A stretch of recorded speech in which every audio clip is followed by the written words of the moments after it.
I trust YouTube's algorithm. I believe with all my heart that this video will find the one who's been endlessly scrolling, desperately searching for something that could change their life forever. And if you're that person, then I have only one request. Give me a chance. Watch this video till the end. Because if this doesn't shake you, if this doesn't grab your problems, hold them up to your face and scream, "Here! This is what's stopping you from making the greatest comeback of your life." Then go straight to the comments and tell people this video was a scam. Say it loud. Call it fake. I'm saying this with conviction because every single word on this channel is born from experience. I've lived every lesson I share. That's why I need your full focus, your undivided attention, because what you're about to hear might just become the spark that ignites the final and greatest comeback of your entire life. It's been almost 3 years since I left school. And even now, when I meet old friends, there's always someone who says, "Man, I miss school. I wish I could live those days again." Every time I hear that, I go silent. Not because I have no words, but because I don't feel the same. Not even close.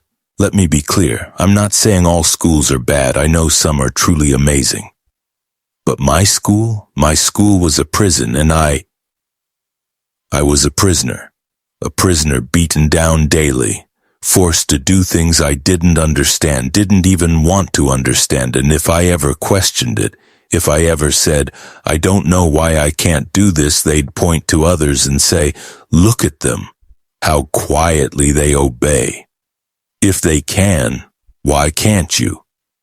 And if I didn't obey and I was told I'd lose the love of my family, the respect of my teachers, and slowly, I started believing it. I started thinking that doing anything besides studying was a waste of time. I pushed myself again and again, trying to force myself to study, but I couldn't. And no one ever asked why. No one tried to understand. They just kept pressuring me, scaring me. Eventually, I gave up. I accepted the lie that I was a loser, that I didn't deserve love, honor, nor respect, that without grades, I was nothing.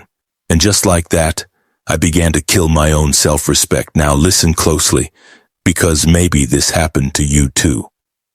When a child still has some self-respect left, and a teacher hits or humiliates him, he'll cry, or resist.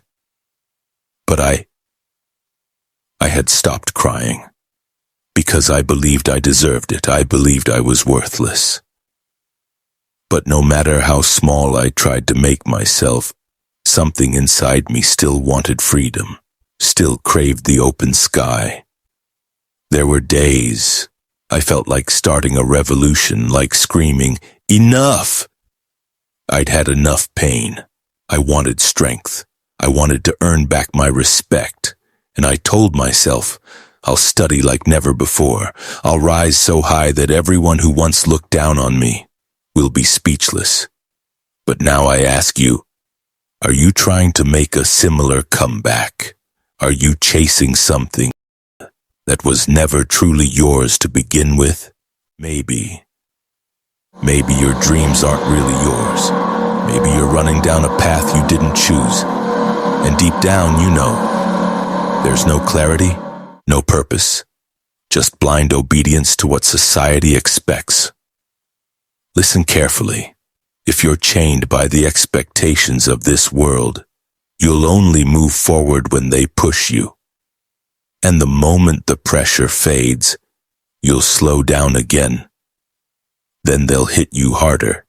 And again you'll say, "This time, I'll make a comeback." But no matter how many comebacks you make, they'll never be yours. Because a slave never works for himself, he works for his master. And the rewards, they don't belong to him either. So if you truly want to rise again, the last time and the biggest way, then break the leash. Strip off society's expectations. Ask yourself, what does your heart truly crave? Because until you understand what you need, you'll never move with your whole soul. You'll just keep running in circles, chasing dreams that don't belong to you. So now let's talk real. What do you actually need? Not want, need. Money, health, a peaceful life, knowledge? Start with the basics. Forget what the world says is a success. Pause everything for a moment. Set your so-called goals aside and ask yourself, what's the urgency of your life right now? If it's money, then forget everything else for now. Forget what society told you is a good job.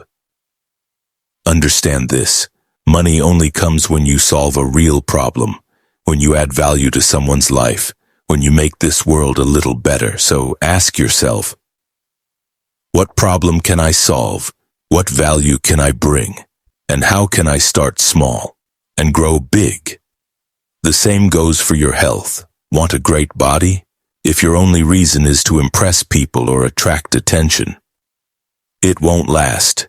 You'll skip gym days, you'll lose motivation. But if you know deep down that you're building strength because the world crushes the weak, because you refuse to be pushed around, because you've suffered enough, then that reason will carry you through every single day. That's the kind of reason that survives laziness, that kills excuses. So understand this. Comebacks don't happen because of what the world wants from you. They happen when you finally see what you truly need. Now, even if you break free from society's path, another enemy will rise. Your own body. It will whisper, rest, relax, you've earned it. It will drag you into scrolling reels, watching mindless content, feeding on junk food, chasing dopamine. And when you listen to it, you're not being lazy, you're being ruled. So how do you fight it? You need to understand the voices inside you. There are three people within you: the hero, the villain, and you.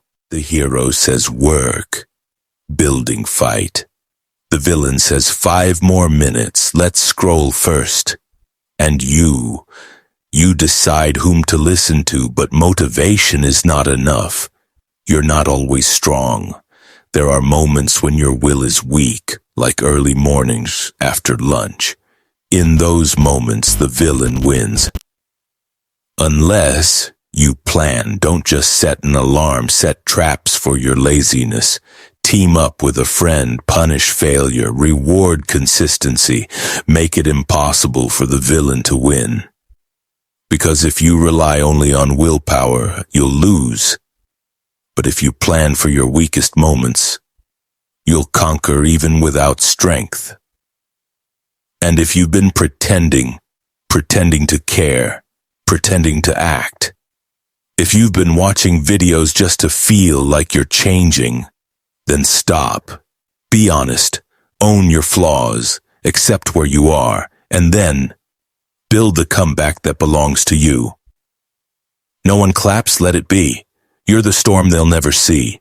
No crown, no cheer, no gold to chase, just fire burning in your face. You're not weak. You're not through. That silence, it's becoming you. No fame, no lights, no crowd to please, just war inside and no release.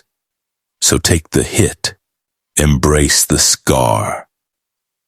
Your future's built on who you are. When chains are broken and fear is none, the world will fear what you've become. Rise silently, you're the storm they'll never outrun.